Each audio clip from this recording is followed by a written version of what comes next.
ಮನುಷ್ಯನಿಗಿರೋದು 5 ಭಯ. ಒಂದು, ತಾನು ಗಳಿಸಿದ ಹಣ, ಹೆಸರು, ಕೀರ್ತಿ ಕಳ್ಕೊತೀನಿ ಅನ್ನೋ ಭಯ. 2, ತನ್ನ ಸ್ನೇಹಿತರನ್ನ ಕಳ್ಕೊತೀನಿ ಅನ್ನೋ ಭಯ. 3, ತಾನು ಪ್ರೀತಿಸಿದ ಹುಡುಗಿನೋ ಹುಡುಗನೋ ಕಳ್ಕೊತೀನಿ ಅನ್ನೋ ಭಯ. 4, ತನ್ನ ಕುಟುಂಬನ ಕಳ್ಕೊತೀನಿ ಅನ್ನೋ ಭಯ. ಕೊನೆಯದು ಸಾವಿನ ಭಯ.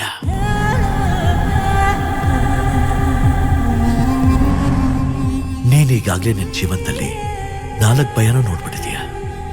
ನಿನ್ನ ಕೆಲಸ ಕಳ್ಕೊಂಡಿದ್ಯಾ, ಸ್ನೇಹಿತನ ಕಳ್ಕೊಂಡಿದ್ಯಾ, ಪ್ರೀತಿನ ಕಳ್ಕೊಂಡಿದ್ಯಾ. ಈಗ ನಿನ್ನ ತಾಯಿನ ಕಳ್ಕೊಳ್ಳೋ ಪರಿಸ್ಥಿತಿಗಿದೆಯಾ. ಆದರೆ ಸಾವಿನ ಭಯ ನಿಂಗಿನ್ನೂ ಹೋಗಿಲ್ಲ. ಕಳೆದೋಗಿರೋ 4 ಭಯಗಳು ವಾಪಸ್ ನಿನ್ನ ಜೀವನದಲ್ಲಿ ಬಂದರೂ ನೀನೆಷ್ಟು ಗಾಬರಿ ಆಗಲ್ಲ. ಯಾಕಂದ್ರೆ ಆ 4 ಭಯಗಳನ್ನು ದಾಟಿ ಎಲ್ಲವನ್ನು ಮುಖಾಮುಖಿ ಎದುರಿಸಿ ನಿಂತಿದ್ಯಾ. ಇವಾಗ ಉಳಿದಿರೋದು ಕೊನೆ ಭಯ, ಸಾವು.